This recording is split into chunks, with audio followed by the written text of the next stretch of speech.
E não é logo uma crise da natureza científica. Começamos por dizer que era uma crise financeira, o politicamente correto é dizer que isto nasceu da ganância dos bancos americanos, não chegava à economia, não chegava à Europa, não chegou, como algumas pessoas disseram. Portanto, nós estamos a ver uma crise que tem raízes muito mais fundas, e o estranho é que tem raízes nos países mais industrializados e mais desenvolvidos, na Europa Ocidental e na América do Norte. Ao contrário do que se diz, isto não é uma crise mundial. Na Europa, o mundo tem estado a crescer uma das mais altas taxas históricas. E continua. Mesmo havendo uma desaceleração, ainda não vemos provado no que está a crescer a economia do mundo.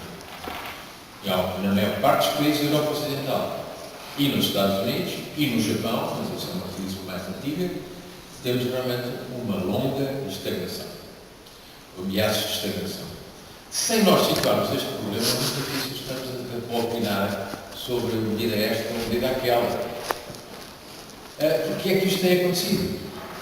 Era a preocupação que umas grandes opções do plano deviam funcionar e deviam permitir que o país funcionasse. E que os partidos políticos assumissem as suas responsabilidades. Porque assim todos dizem uma coisa e o contrário. É um ping-pong inútil e prejudicial. E que só nos fragiliza internacionalmente. Qual é a razão desta situação? Que se vimos, não é? Mesmo dentro da Europa, a Europa do Leste tem estado a ter um bom desempenho.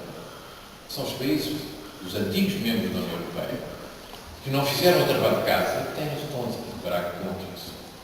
Os que fizeram o trabalho de casa, como a Alemanha, não têm neste momento crise nenhuma, pelo contrário, têm um grande sucesso internacional. Quem tem a crise são os países periféricos já reconhecidos, e a França está a caminho de ter também. E devia-nos levar a pensar que algumas das medidas que eu ouço ainda hoje, com muito sofismo levantar em Portugal, provavelmente não estão ao nosso alcance. Houve uma vaga de esperança, eu não gosto muito da designação esquerda e direita, conservadores e progressistas, mas houve uma vaga de esperança com a eleição do Presidente Hollande em França. Que ele agora, com uma política diferente, iria, o peso que a França tem, levar a Europa e a União Europeia a caminhar com realismo de políticas favoráveis ao crescimento, ao emprego e ao progresso. Nada aconteceu, pelo contrário. A França já teve duas seguidas do seu ranking, depois dessa revolução. É um dos que tem uma balança de pagamentos mais desequilibrada neste momento. É um dos poucos países que vão se ver que tem um salto positivo na balança de pagamentos. E a situação não tem evoluído positivamente. A Alemanha, no governo socialista, fez grandes reformas. O chanceler Schröder fez profundas reformas. E é bom que lembremos isso. Não foi o governo conservador que as fez, foi o governo socialista. Ele fez duas reformas em áreas decisivas e que são tabu no mercado de trabalho e na segurança social. Os regimes dos apoios ao desemprego foram radicalmente mudados e as regras do mercado de trabalho também foram bastante alteradas. A Alemanha percebeu que precisava disso por causa da reunificação, mas percebeu também que precisava disso por causa da concorrência que resultava do novo mundo que estava a viver. Nós ainda continuamos a espedaçar por causa do papel dos mercados, que não é bom.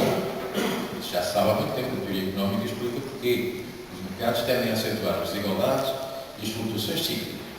Se não houver medidas para corrigir, as desigualdades e a implantação regional e a conjuntura tendem a ser agravadas pelos mercados.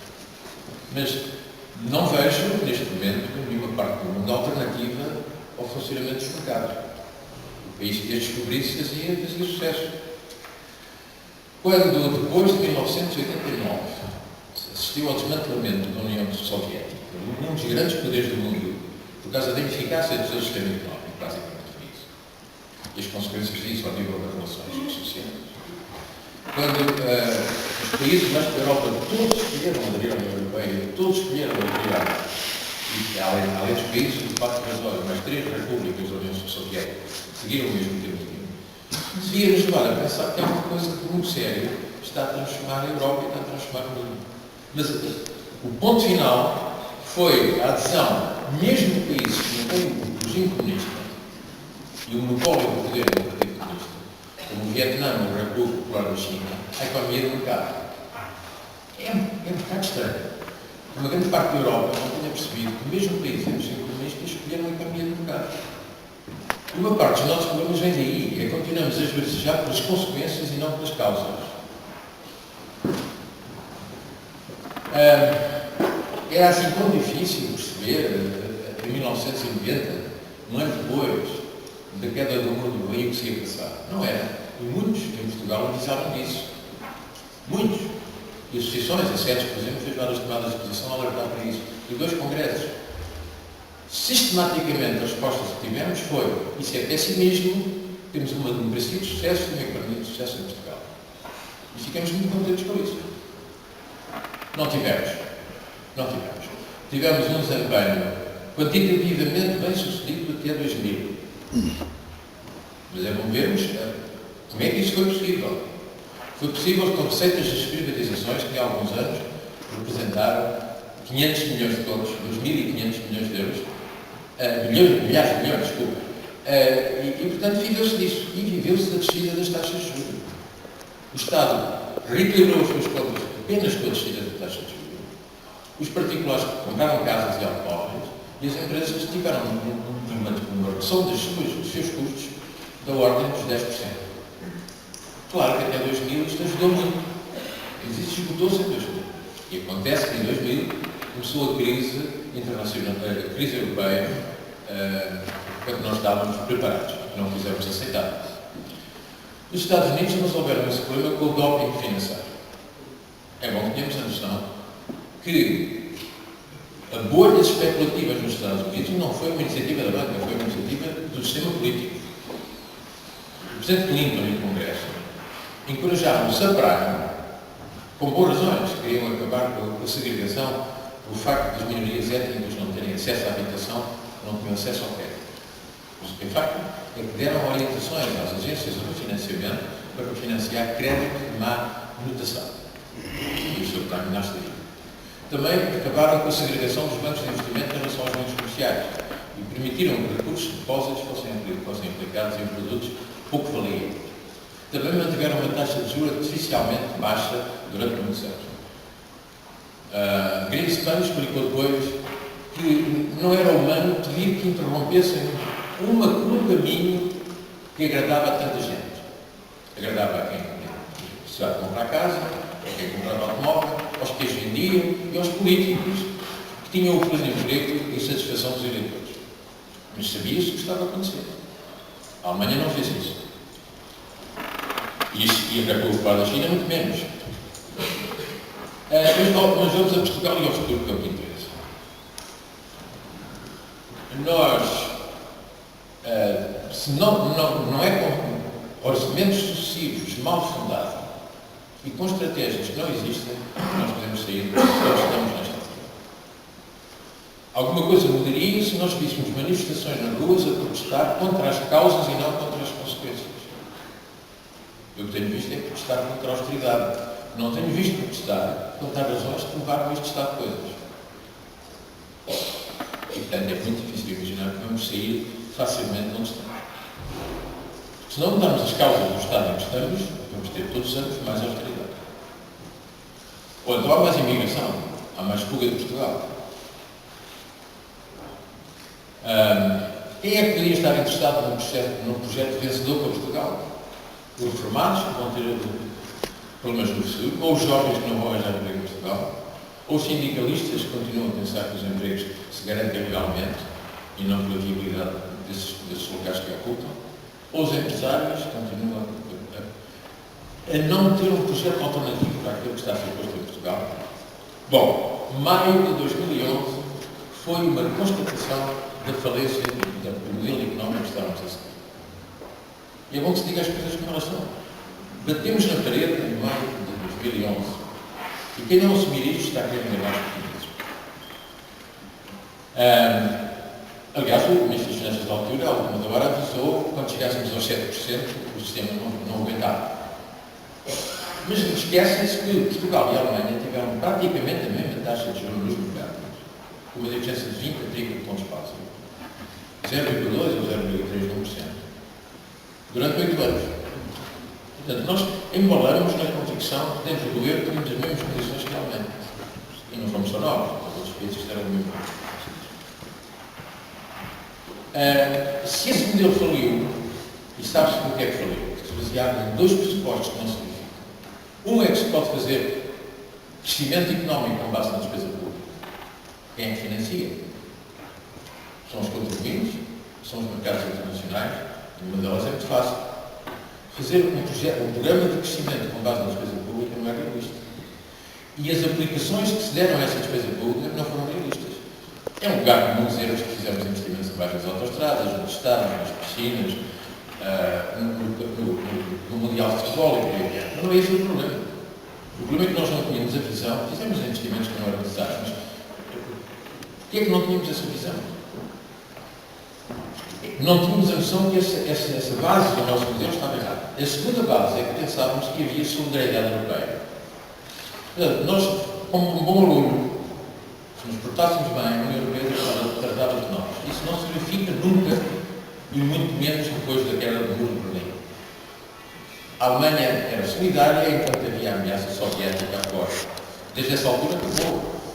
O princípio da coesão económica e social é um princípio básico da União Europeia. Hoje não existe. Não basta não local. Não existe. Todos os anos é uma cena lamentável a maneira como o orçamento comunitário e as perspectivas para o quadro comunitário seguinte são realizadas. E quem é que corta mais nos apoios aos países menos avançados? Qual pode ser o novo modelo? É isso que nos interessa. Só pode ser, como aqui alguns colegas já referiram, encorajar o investimento produtivo. Não é um investimento privado, tanto a mim. O que interessa é o investimento produtivo.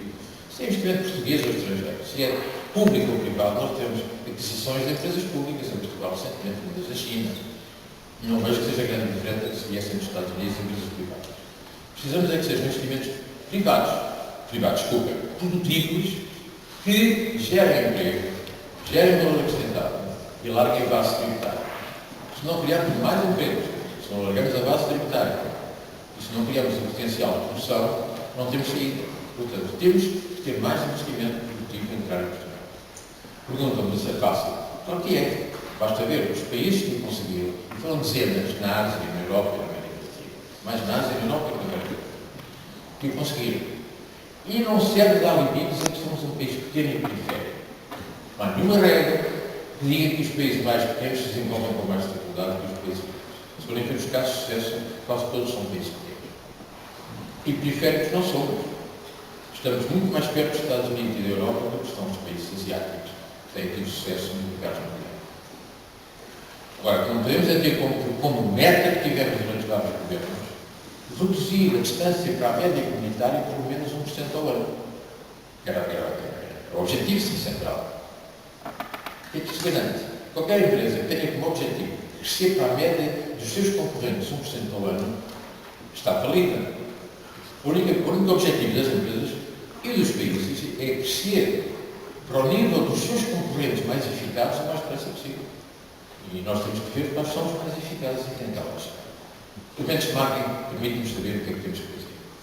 Mas também já anunciamos reformas que são coincidentes desde 1978. Sabemos que é a reforma da justiça, da burocracia, uma fiscalidade estável e amigável, a mobilidade dos fatores de produção. As reformas são todas anunciadas e todos os governos disseram que eram indispensáveis e todos adiaram essas reformas. Há aqui um plano político, portanto. E congratulo muito que a PARSE organize o seu próximo encontro sobre as incompatibilidades dos deputados. Vamos tratar também aí. Numa democracia, e nós estamos numa democracia formal e garantida, felizmente, compete ao Parlamento fiscalizar os governos, se me disserem. Os casos em que isto tem acontecido, em que orientações dos governos sejam postas absurdas, sejam postas em causa pelo Parlamento, eu ficava muito contente. Mesmo o caso que foi aqui citado pelo TGV, não foi o Parlamento que o travou, como não foi o do aeroporto da OTA. Foram círculos da opinião pública. Há ali um plano muito provável dos partidos. Mas não é o tema de hoje e não vou por aí. Agora, é assim tão fácil atrair o investimento estrangeiro? Sabemos que sim. Agora, com o quadro que temos em Portugal e com o nível a que estão as taxas de juros, é muito difícil. Eu Casualmente passei por alguns países da Ásia há uns anos atrás. E um dia íamos visitar uma fábrica de automóveis, uma montagem de automóveis, uma grande empresa. E quando chegamos a associar, mas no dia não é bom, temos uma greve quase geral. Toda a gente aderiu. E então vimos cá outro dia, disseram os europeus. Não, vamos ver. E entramos e realmente estava quase tudo em greve. Isto é, tinha uma abraçadeira branca no braço. Aderir à greve era mostrar que aderia à greve. Estavam descontentes com a política da administração. E disseram claramente. Mas continuaram a trabalhar da mesma maneira. E são esses os nossos concorrentes. Como são a Bulgária e a Roménia, que têm salários mínimos, têm um salário mínimo de 400 euros. Ou 300 euros, no caso. Ou a Alemanha, que não tem salário mínimo nacional. Tem o que resulta de contratos entre as empresas e os sindicatos. São os nossos concorrentes. Nós não devemos adotar os modelos deles. Temos que ter o nosso. Mas temos que saber o mundo onde estamos a viver. Além do mais, a Europa tem grandes contradições, como sabemos, eu não vou detalhar, mas dava para uma palestra. O que é que nós podemos fazer? Eu acho que devemos deixar de estar focados na Europa e focarmos no mundo, como fizemos várias vezes. Nós temos que ser capazes de nos afirmar pelas condições que oferecemos, no mundo e não apenas na Europa. Não é a primeira vez que o fazíamos, seria a quinta vez que o fazíamos. Mas com o traumatismo da descolonização, pela forma como correu, nós podemos imaginar que a Europa nos resolvia os problemas todos. Sabemos agora que não. Essa é a altura de mudar de modelo. Vivemos isso. Isto não é um problema para os governos, é um problema para o país. Os governos deviam estar a ser responsáveis, não era nas eleições, era constantemente o que fazem e como fazem. E a opinião pública ganhava muito em vez de fazer notícia de quer ou de escândalos, se fizesse notícia da ineficácia do desperdício e do conservadorismo que está a comprometer as obras. Porquê é que temos as taxas de temos?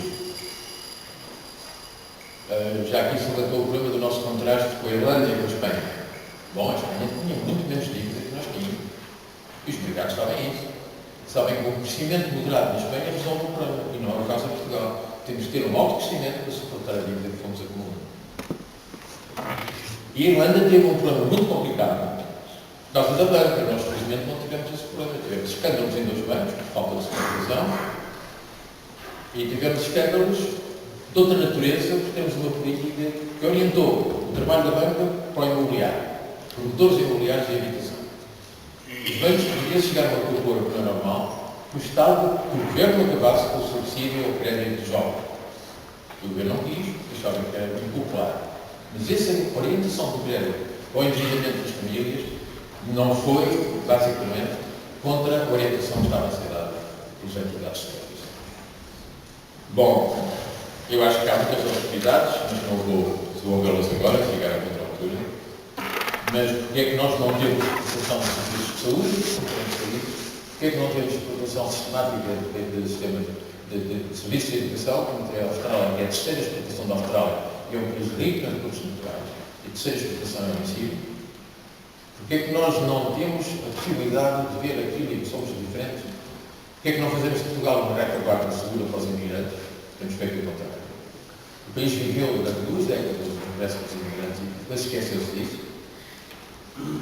Porque não é só aumentar o produto, é também criar condições para que o valor acrescentado fique em Portugal e volte para Portugal. Eu acho que isso está ao nosso alcance, desde que iremos, mas é preciso que tenhamos uma ideia clara do que é que temos.